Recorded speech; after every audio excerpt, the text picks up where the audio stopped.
Final update. For 15 years, I poured my heart and soul into hosting every single holiday for my ungrateful family. This year, I snapped. I cancelled everything. The chaos that followed? Priceless. Let me tell you how it all went down. Part 2. Just tell us what to bring, Sarah would offer brightly, completely missing the point that bringing something was about 0.01% of the actual effort involved. Mark would just shrug and change the subject to sports. It was like talking to a wall, a very comfortable, well-fed, utterly oblivious wall. This year, something snapped. Maybe it was the 15 years of accumulated great stains on my soul. Maybe it was the sheer audacity of my dad sending me a text in October that simply read, "Thanksgiving at your place again, right? Looking forward to it." No question mark, no please, just a flat declarative statement, like I was some sort of holiday vending machine dispensing festive cheer on demand. That text message was the straw that broke the camel's back, the final cherry on top of the resentment. Sunday, you get the picture. I stared at my phone, my thumb hovering over the reply button, and a slow, wicked smile began to spread across my face. This year, things were going to be different. I typed out a reply to my dad, "Actually, Dad, Thanksgiving isn't going to be at my place this year." And then, because I couldn't resist, I added, "I'm taking a year off from hosting. Figured someone else might want to give it a try." And then, just for good measure, I hit send and turned my phone off. Blissful silence followed for about 5 minutes. Then the phone started buzzing incessantly. First, a flurry of texts from Sarah. "Wait, what? No Thanksgiving at your place? But where are we going to go?" Followed by a panicked voice message. "Seriously, call me back. What are we supposed to do for Thanksgiving?"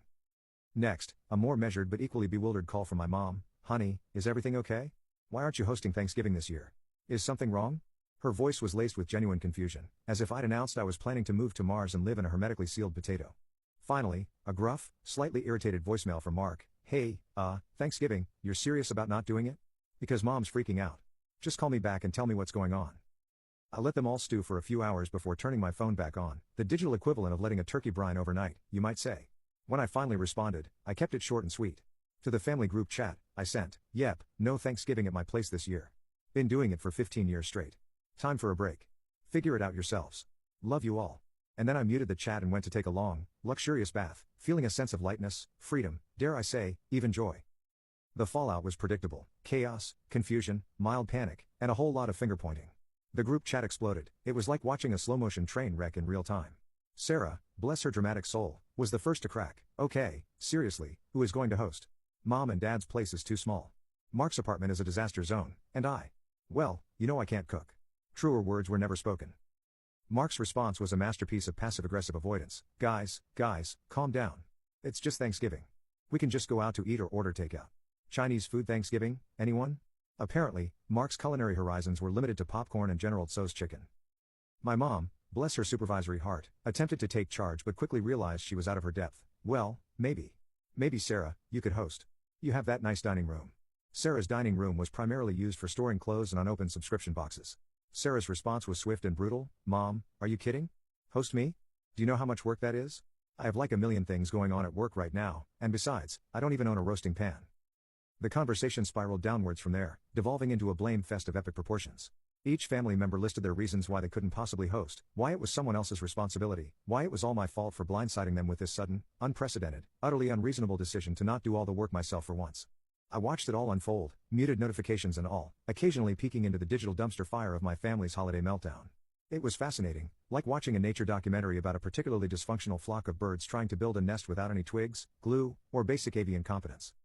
As Thanksgiving Day loomed closer, the panic intensified.